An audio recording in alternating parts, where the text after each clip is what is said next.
when the wheels are heard on the highway. Her cough from the next room wavers through the wall, providing temporary relief from the constriction of loneliness gathered around my bed. Sad faces stand the perimeter, every eye turned down, afraid or maybe ashamed to look me straight on and label me whole. This sea of stripes fashioned in the colors of spring dresses and robin's eggs, shoots of crocus and daffodil, protect me from myself and from them, the vapors of my wilted conscience, in these 3 hours past the witches, these moments of whispered moon.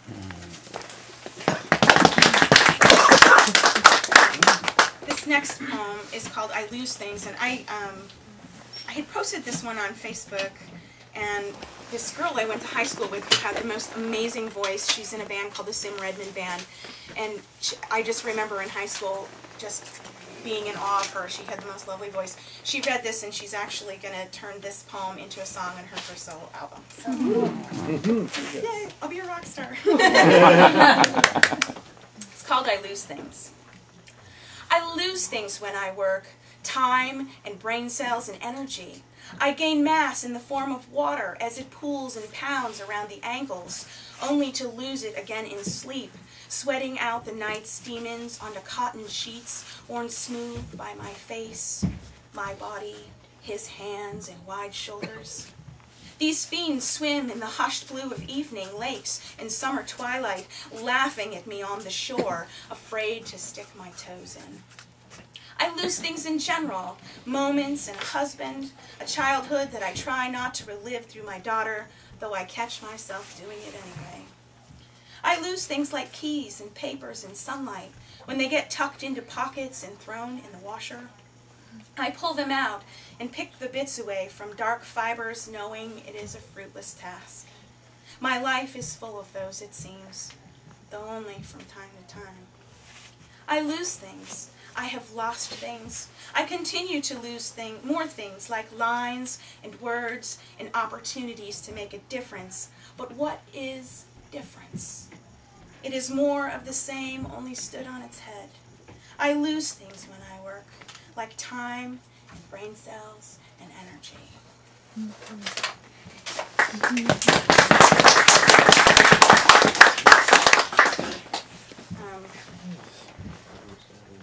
Okay. This one's called Unfortunate Truths.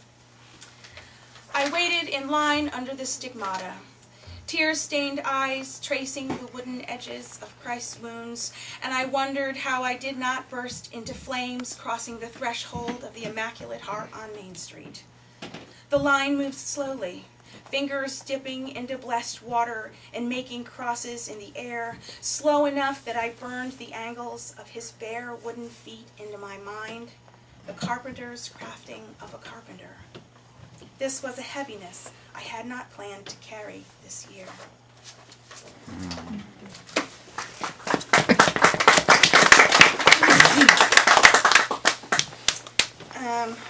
This one's called Building a Dream. In a small but matter-of-fact voice, she tells me she needs to get up very early in the morning. I remind her tomorrow is Sunday and we should sleep in without alarms or worry to wake. She says she just has to pull the buds from the trees while everyone is sleeping. She'll be quick and quiet. I explain her fingers should not pull the buds or the trees will not have memory of what they are to do in spring. I need them to build the Eiffel Tower, she insists. All this conversation over the back of the green couch, neither of us physically aware of the other, and I am now curious enough to rip myself from meaningless tasks and frivolity to investigate this burning desire in her heart. On paper, laid on the seat of a Cookie Monster chair, are tight brown budded leaves from the cherry tree, sitting in a sloppy puddle of white glue. Her lot is stored in a cut-up bottle she fashioned herself. She stares at me with those eyes, as if to ask me if I'd ever had a dream.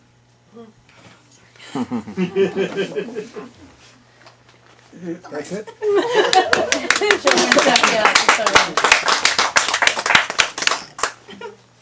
Told myself I wasn't going to read this one. But anyway. I told her she had to wear a coat.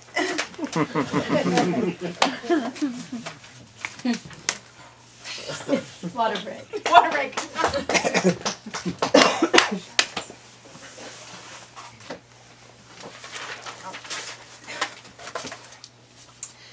Fat, innocent fingers. It is quiet like a familiar face, no trace of difference found in lines deepened, a comfort if looked at just right. It is a safe place behind stones, muddled gray in the garden, smooth under fingers, hidden between layers of moss. The light makes halos behind my hair, darkens the features, allowing shadows to form and permeate the unseen. I am never far from thinking about might have beens, what could not be on black and white, in color, in flesh, in fantasy, on time machines, flying machines, in simplicity, implicit. No traces constructed or parted. No uneven trail of breadcrumbs strewn by fat, innocent fingers on dark walks into loneliness. No tears to drown out sounds filtered through imaginary worlds. Just ether, diffusing ether.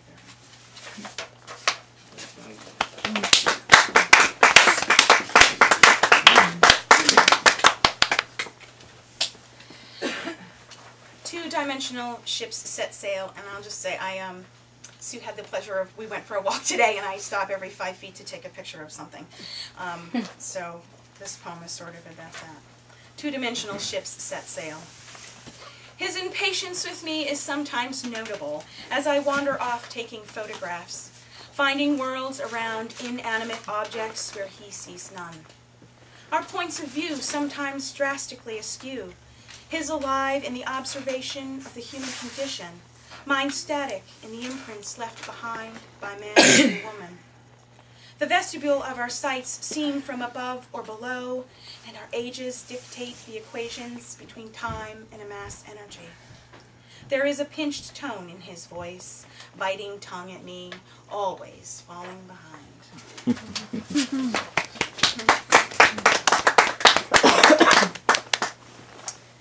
Sleight of hand.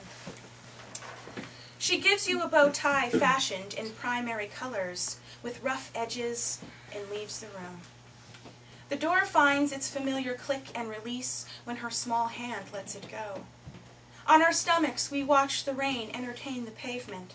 Two fat crows dance around in the gathering water that washes the dirt away from this monument that stands between us.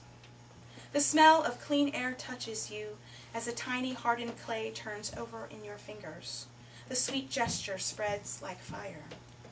I lay my head on your shoulder, feel it vibrate there in the skin, some brief encapsulated magic.